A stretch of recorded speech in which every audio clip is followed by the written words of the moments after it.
আজি মই বনাবলৈ লৈছোঁ ভাতকেৰেলাৰ পকৰি। চাইভেদে ইয়াক বিভিন্ন নামেৰে জনা যায়।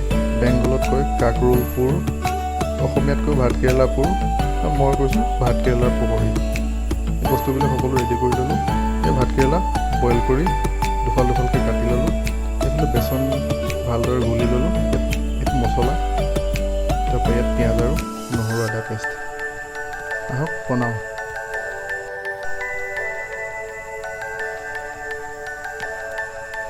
প্ৰথমতে মই কাটি থোৱা ভাতকেৰেলাৰ টুকুৰাকেইটাৰ পৰা গুটিবিলাক বা ভিতৰৰ অংশটো আঁতৰাই ল'ম চামুচৰ দ্বাৰা। কটাৰী দি উলিয়াব পাৰে।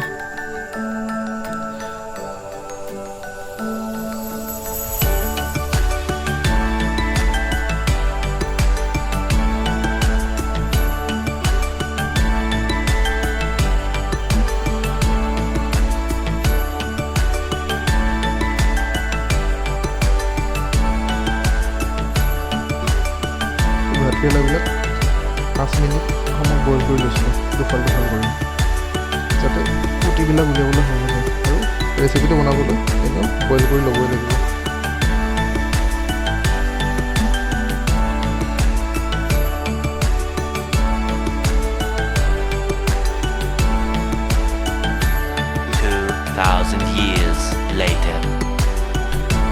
আপোনালোকে দেখিছে যে মই ফলা ভাতকেৰেলাবিলাকৰ পৰা মাজৰ গুটি থকা অংশটো ভালদৰে উলিয়াই ল'লোঁ। এতিয়া এইখিনি পেলাই নিদিওঁ, এইখিনি গুটিবিলাক পেলাই নিদিওঁ। এইবিলাক ভালকৈ নহৰু আদা দি কেৰাহীত ভাজি ল'ম। গেছত কেৰাহী বহাই দিলোঁ। কেৰাহী অলপ গৰম হ'লে মিঠাতেল অলপমান দি দিম। কেৰাহী গৰম হৈ গ'ল, গতিকে অলপমান মিঠাতেল দি দিওঁ। বেছি নিদিওঁ, অলপমান দিছোঁ।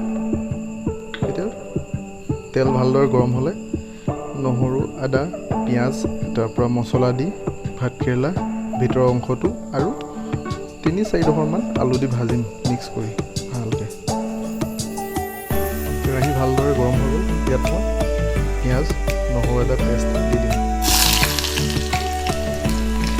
পিঁয়াজ দি দিলোঁ। পিঁয়াজ অলপ ৰঙচুৱা হ'লে নহৰু আদা দি দিলোঁ।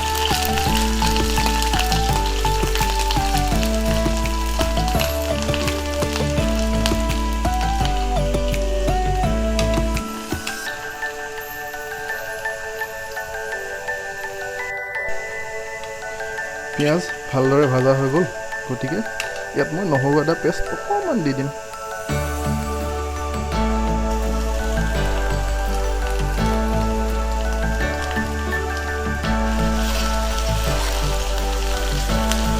লগতে ইয়াত মই নিমখ হালধিও অলপ অলপ দি দিম। অলপমান দিলোঁ, নিমখো অলপমান দি দিম।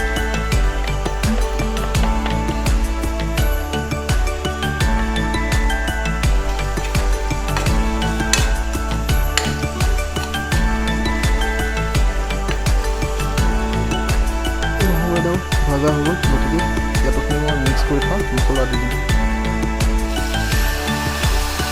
মছলাত আছে জিৰা, ধনিয়া, পাঁচফোৰণ, ৰেড চিলি ইত্যাদি।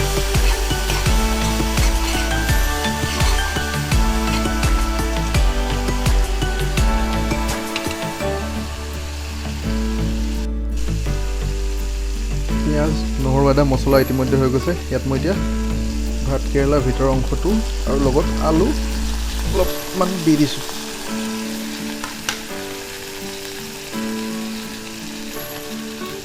এতিয়া এনেকৈ ভালদৰে সিজাম, ভাঙি দিম। সিজোৱাৰ লগতে ভাঙি দিম যাতে মছলাবিলাক সোমাই যায় ভালকৈ।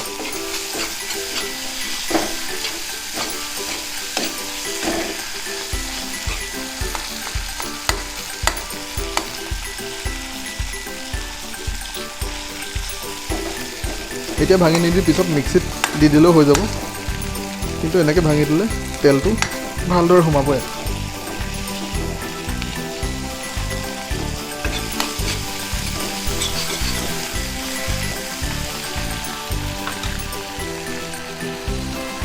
এনেদৰে কিছু সময় ভজাৰ পিছত ভাতকেৰেলা ভিতৰৰ অংশটো ৰেডি হৈ গৈছে।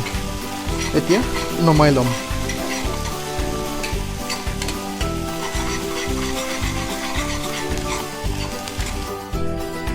এয়া ভাজি লোৱা ভাতকেৰেলাৰ ভিতৰৰ অংশটো নমাই ল'লোঁ। এতিয়া প্ৰথমে থৈ দিয়া ভাতকেৰেলাবিলাকত ভালদৰে ভৰাই দিম এইবিলাক।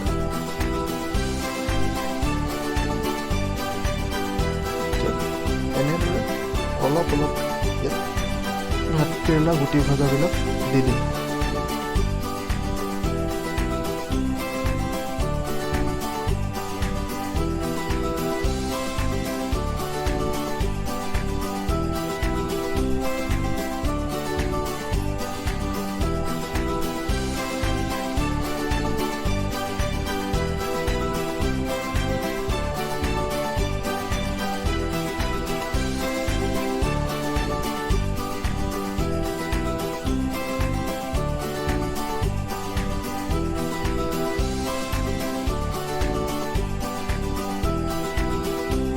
A few moments later. ভাতকেৰেলা ষ্টাফিং ৰেডি হৈ গ'ল। এতিয়া ৰেডি হোৱা ভাতকেৰেলা টুকুৰাবিলাক বেচনৰ লগত ভালদৰে লেটিয়াই লৈ ৰিফাইন তেলত ভাজিম। এইফালে বেচনত ভাতকেৰেলা দি দিলোঁ আৰু এনেকৈ ভালদৰে বেচন লগাই লওঁ ওপৰৰ তলৰ দুইটা অংশ।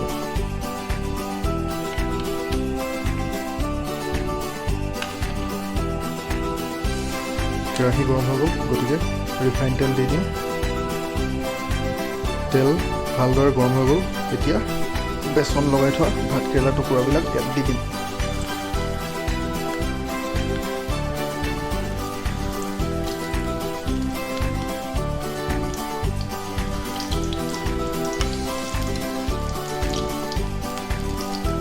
আৰু এনেদৰে ৰঙচুৱা হোৱালৈকে ভাজিম।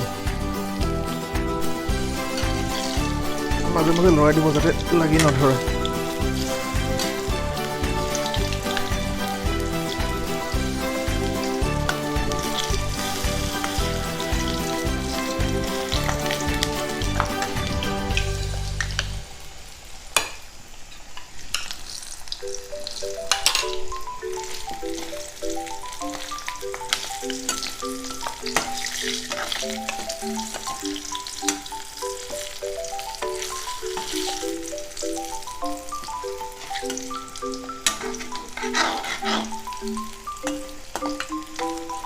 এনেকৈ কম জুইত প্ৰায় 10 মিনিটমান ভাজিলে ৰেডি হৈ যাব ভাতকেৰেলা পুৰ বা ভাতকেৰেলা পকৰি ৰেডি হৈ যাব।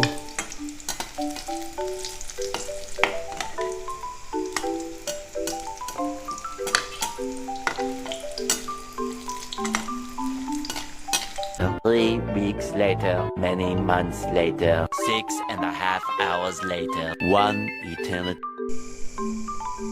এয়া ভাতকেৰেলাৰ পকৰি ৰেডি হৈ গৈছে। ইয়াক চাহৰ লগতো খাব পৰা যায়, ভাতৰ লগতো খাব পৰা যায়। মুঠতে এবিধ মুখৰোচক খাদ্য আৰু আবেলিৰ স্নেক্স এবিধ।